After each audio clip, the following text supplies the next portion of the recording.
Most people believe that if something important exists, someone somewhere has written it down clearly, filed it, archived it, labeled it so that history can find it later. That's not how it works. Some documents aren't written to preserve truth. They're written so that the truth can disappear inside them. I learned that the day I held a paper I was never meant to read. My name is Richard J. Wolfe, former United States Air Force. I didn't work in anything glamorous, no test pilot stories, no heroic missions. I was part of logistical and operational support structures, the kind of work that never shows up in documentaries and rarely leaves a trace in public archives. My job most days was simple: follow orders, move what needed to be moved, sign what needed to be signed, and forget whatever I saw along the way. The Air Force trains you very early to understand something without anyone needing to explain it out loud. Information is not given according to curiosity. It is given according to clearance and usefulness. If you're not useful to a piece of knowledge, you never receive it. And if you receive it by accident, you pretend you didn't. For years, I did exactly that, until one night in the early 1980s, when a document crossed my desk that didn't belong to the system I thought I understood. It arrived inside a sealed transport folder, the kind used for internal routing between secure facilities. No external markings, no classification stamp on the outside. That alone was unusual. Normally, classified material announces itself before you even open it. This one didn't. It moved quietly through the system, like it wanted to remain invisible. My role in that moment was small: temporary custody before the folder continued to another department. Usually I didn't open those folders. Usually there was no reason to. But that night something caught my attention.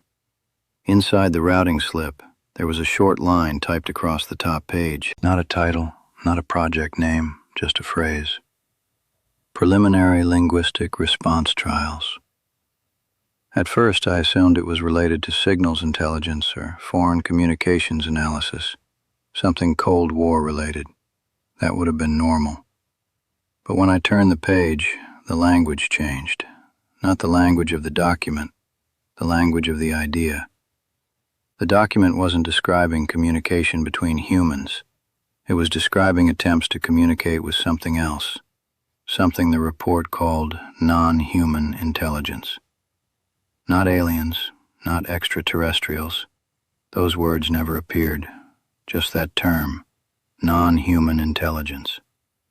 And the way the document used it, there was no speculation in the wording, no possible, no hypothetical. Every sentence assumed the subject already existed, as if the only remaining problem was figuring out how to talk to it.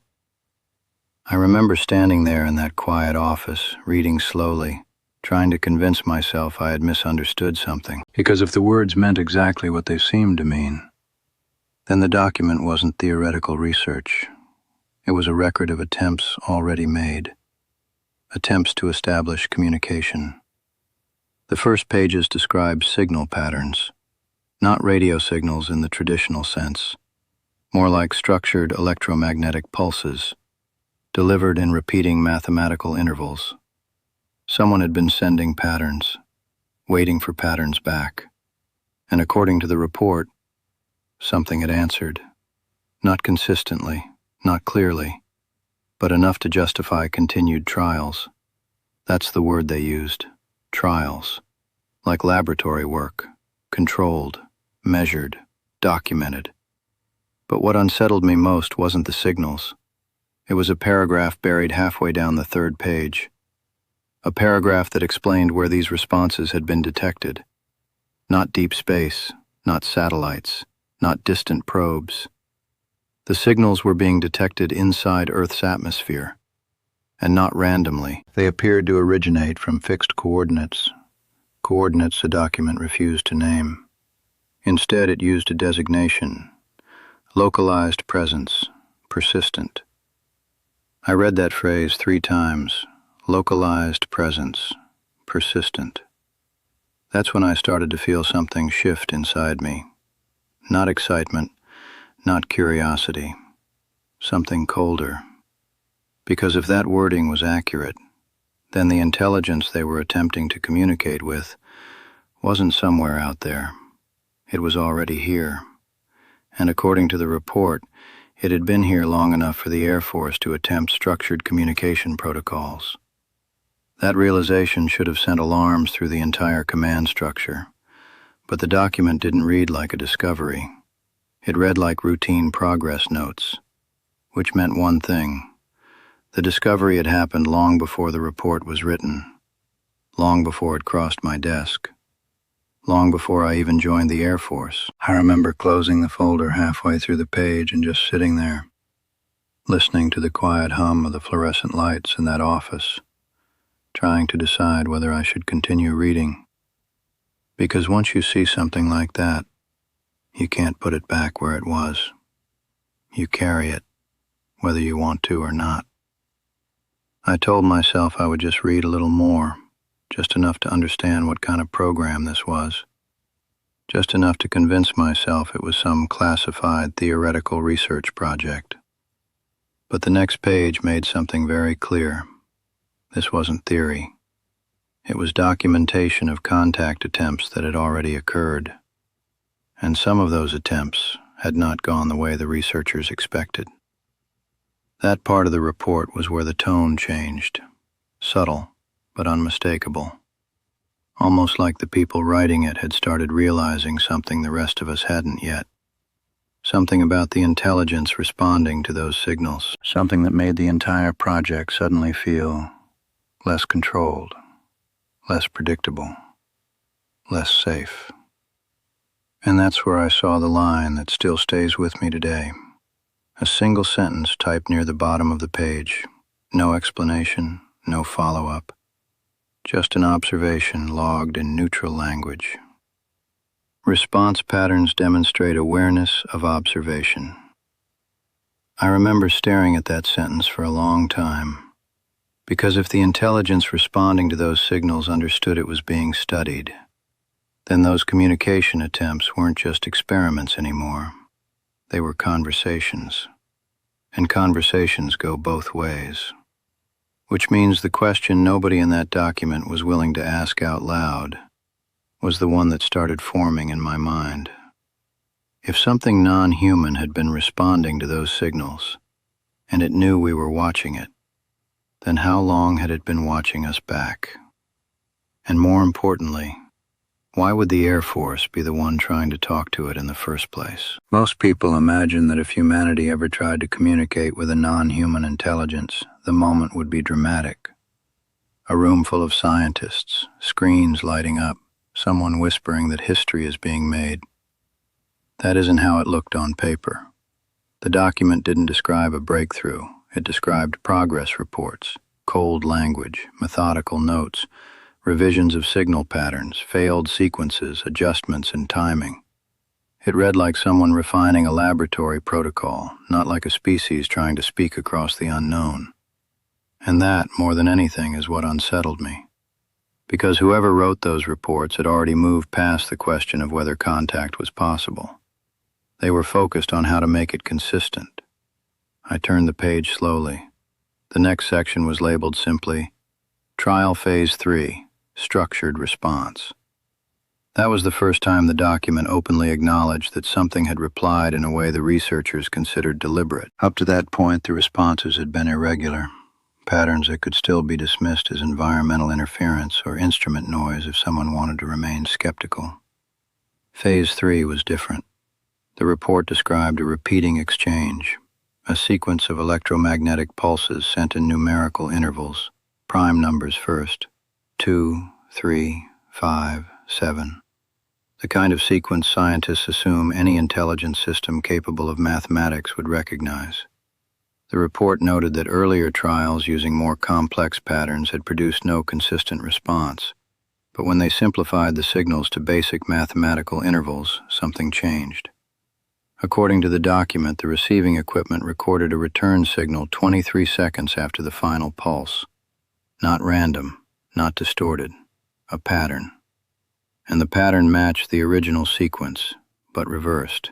7, 5, 3, 2. I remember reading that line twice, not because I doubted the words, because I was trying to imagine the room where that first response was recorded, who was standing there, whether anyone spoke, or whether everyone simply looked at each other and understood what had just happened. The report didn't describe the reaction. Military documents rarely do. They record outcomes, not emotions. But there was a subtle shift in the tone of the writing after that point, almost like the people compiling the report were becoming careful about the way they phrased things, as if someone above them had reminded them that language matters when it enters an archive. The next pages documented repeated attempts to confirm the exchange. Different intervals, different mathematical structures, Fibonacci sequences, binary patterns, geometric ratios. Some trials received nothing, others produced faint echoes, but a handful produced responses that mirrored the logic of the original signal. Not identical, but recognizably structured. That's when the report began using a phrase that stayed consistent for the rest of the document. They didn't say the entity, they didn't say the intelligence. They used a neutral designation, the presence. Every recorded response was attributed to the presence. Example lines looked like this. The presence returned a modified interval set. The presence delayed response by 31 seconds. The presence altered sequence symmetry. Reading those phrases today still gives me a strange feeling, because whoever wrote them clearly believed they were communicating with something that could interpret intent, something capable of recognizing patterns and responding in ways that suggested curiosity, or perhaps evaluation. I kept reading. Part of me wanted to close the folder and pass it along without knowing anything more. But curiosity is a quiet force. It doesn't shout. It just keeps pulling you forward. And the deeper I went into that document, the more something began to trouble me. Not the signals, not the mathematics. It was the location data. Each trial entry included a coordinate reference, but the coordinates weren't consistent with any satellite relay point or known test site. They were all within a relatively narrow geographic band, the same region, over and over again. That's when I started to understand something the report never said directly. The Air Force wasn't sending signals into the sky hoping something might hear them. They were directing signals toward a location they already believed contained the presence. And according to the timestamps in the document, that location had remained active across multiple trials spanning months, maybe longer, which raised a question that I couldn't ignore anymore. If they knew where the signals were going, then they must have known what was there, or at least believed they did. And yet nowhere in the report did they describe visual confirmation. No craft, no structure, no object, just signals and responses. It was like communicating with something that existed without being seen, something that occupied a fixed place but refused to reveal itself in any conventional way.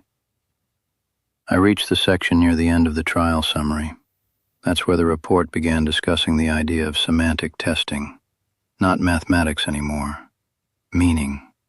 The researchers had apparently attempted to send symbolic structures designed to represent concepts rather than numbers. Basic things at first, directional indicators, simple relational patterns, cause and effect sequences, and according to the report, that was where the responses began to change. They became slower, less predictable, almost hesitant, which the researchers interpreted as one of two possibilities. Either the presence could not interpret symbolic meaning the same way humans do, or it was choosing not to engage with that type of communication. The report never reached a firm conclusion, but near the end of the section there was a brief note typed in smaller font than the rest of the page, almost like an afterthought or a warning. I can still remember the exact wording. Presence behavior suggests selective participation. Selective. That word matters, because it implies choice. which means whatever was responding to those signals wasn't just reacting to stimuli. It was deciding when to respond, and maybe more importantly, when not to. I remember leaning back in my chair after reading that line, looking around the empty office again, trying to picture something I had never considered before. Not aliens arriving from somewhere else, but something already here, something aware, something capable of recognizing when we were trying to speak with it, and capable of deciding whether we were worth answering. I closed the folder for a moment. My hands were still on the cover, and that's when another thought occurred to me, a thought the document never addressed. If the presence could understand our signals well enough to mirror mathematical structures, then it might also understand something else: observation, curiosity, attention, which meant that during those trials, while the Air Force believed they were studying the presence, there was always the possibility that the presence was studying them too. Not just the signals, but the people sending them. And if that was true, then one question still bothered me more than anything written in that report. How do you know when a conversation like that is actually ended, or whether it ever ended at all? People assume that if the United States government ever discovered a way to communicate with a non-human intelligence, the program would expand. More funding, more scientists, more equipment, momentum. That's the way human institutions usually behave when something important begins to work. But the document I was reading suggested the opposite happened. The communication trials didn't grow, they stopped. Not gradually, not because of failure. They were halted in the middle of what the report itself described as increasingly coherent responses. That's the phrase the author used, increasingly coherent, which meant the exchange had been moving towards something more structured, maybe even meaningful. And then someone above the project decided it needed to end. The section describing that decision was only 2 pages long, shorter than any other part of the document. That alone told me something. When the military writes about something dangerous or embarrassing, it tends to become brief. Fewer details mean fewer questions later. The heading for that section read, Trial Suspension, Directive Authorization. No explanation in the title, just a reference number. The text below it was written in the same dry tone as the rest of the report, but the content carried a different weight. According to the document, the final weeks of Phase 3 had produced response patterns that no longer mirrored simple mathematical exchanges. The signals coming back had begun to show variation that wasn't prompted by the original transmission. In other words, the presence had started sending patterns that the researchers had not requested. I remember pausing when I read that, because up until that point, every response had been treated as a reaction, a reflection of what the Air Force had transmitted first. But these new signals were described differently. They were categorized as initiated sequences, not replies, initiations. That meant the presence had begun speaking first. The report included one example. The original transmission that day had been a geometric interval set used in previous tests, a pattern the presence had responded to multiple times before. But instead of mirroring or modifying that sequence, the return signal arrived 31 seconds later, carrying a completely different structure. The pattern was longer, irregular. It contained repeating segments separated by intervals that did not match any mathematical structure used in the trials. The researchers couldn't classify it, they couldn't translate it, but they were certain of one thing: the sequence had not been random, which meant something had decided to send it, without being asked, without being prompted. The report described several attempts to respond. The team repeated the original geometric sequence, no reply.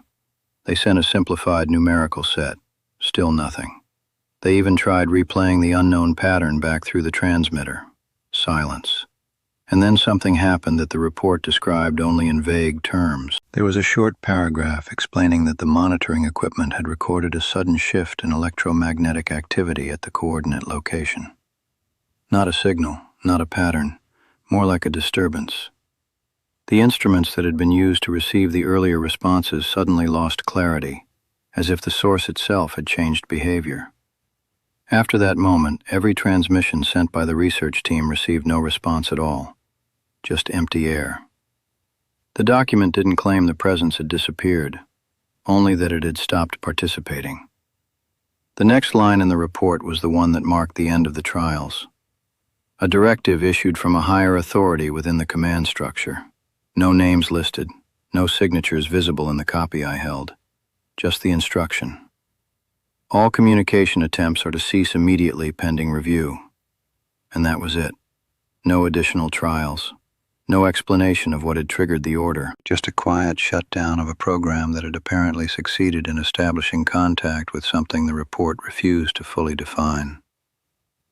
I remember feeling a strange sense of unease reading those final pages, because the researchers themselves didn't seem eager to stop.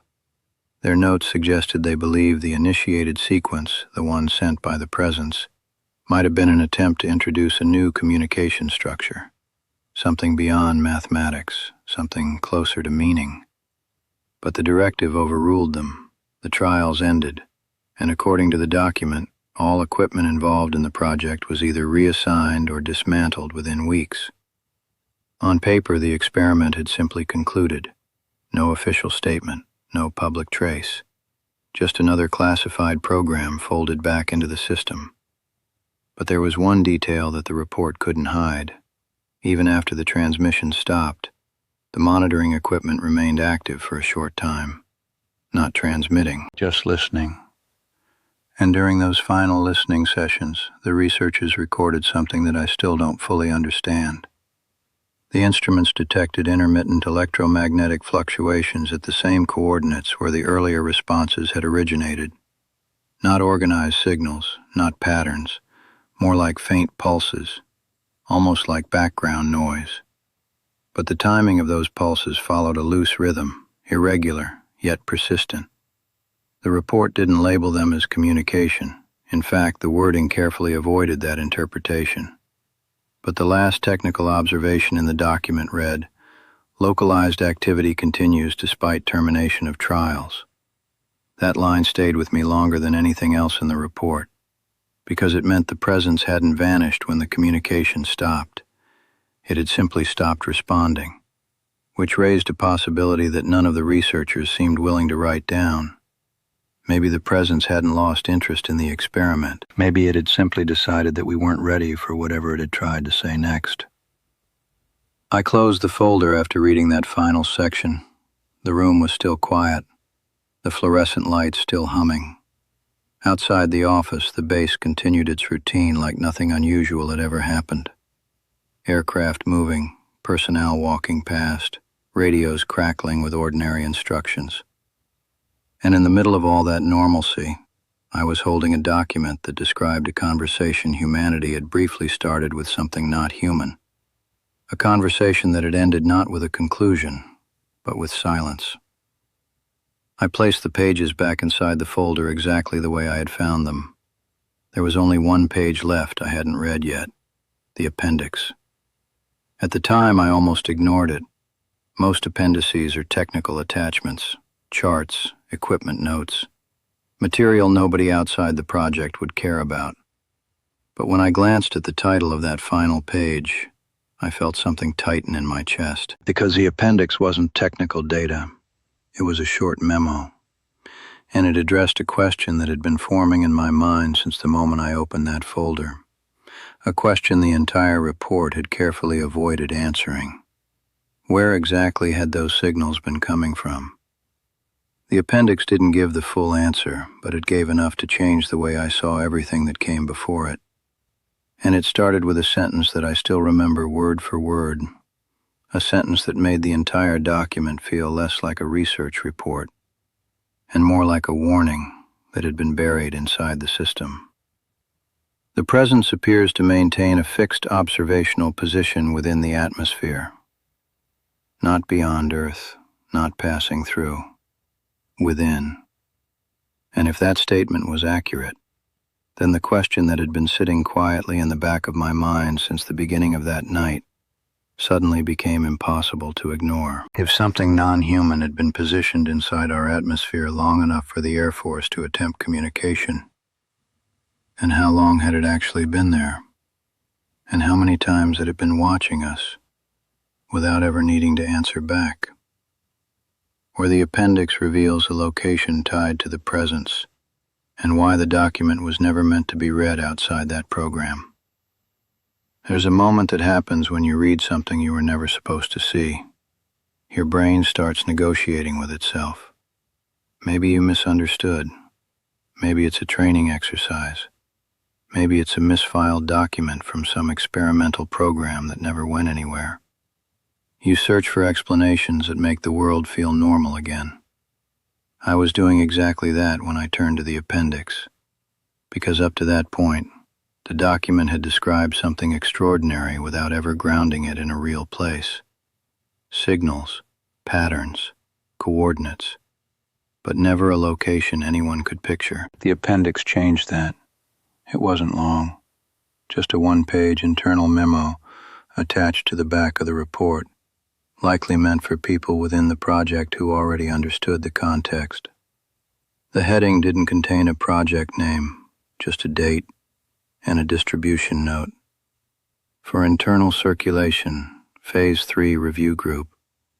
Below that, there was a brief paragraph explaining that the communication trials had been directed toward a persistent atmospheric anomaly first detected years earlier by monitoring equipment used for early warning systems.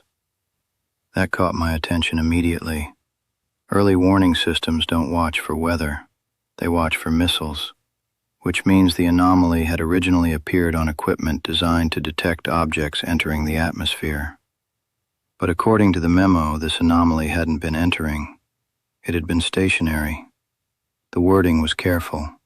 It never used the word object. Instead, it referred to what the sensors detected as a localized field presence, a region of measurable electromagnetic activity that appeared consistently at the same altitude and geographic coordinates. The memo explained that this presence had been logged repeatedly by radar and atmospheric monitoring equipment, yet visual confirmation had never been established. Nothing appeared in optical tracking systems. No aircraft, no balloon, no debris, just the readings, and those readings remained stable over time. I remember feeling a strange chill as I read that section, because if the monitoring systems had been detecting the same anomaly for years, then the Air Force had known something unusual existed in that location long before anyone attempted communication, which meant the signals described earlier in the document weren't an exploration. They were a response to something that had already been observed. The memo continued with a short technical summary of the anomaly's characteristics. Altitude fluctuating within a narrow band. Electromagnetic interference within a measurable radius. And periodic energy fluctuations that didn't correspond to known atmospheric phenomena. Then, near the middle of the page, I saw the coordinates. Not a description, not a region. Actual numbers, latitude, longitude. I won't pretend that I immediately recognized where those numbers pointed. Most people wouldn't. But I knew enough geography to understand one thing instantly. The coordinates weren't over a desert test range. They weren't over the ocean. They were located above populated territory inside the United States. That detail stayed with me longer than anything else in that appendix. Because if those readings were accurate, then the presence described in the report had been positioned above American airspace for years, maybe longer, not moving, not interacting with aircraft, just existing in a narrow atmospheric band, like something observing quietly from a place where no one could see it. The final paragraph of the memo addressed the reason communication trials had been attempted, and the language was surprisingly honest for a military document. It stated that repeated monitoring of the anomaly suggested responsive fluctuations in electromagnetic activity during periods of directed signal transmission. In simpler words, when certain signals were sent toward the anomaly, the anomaly reacted. Not every time.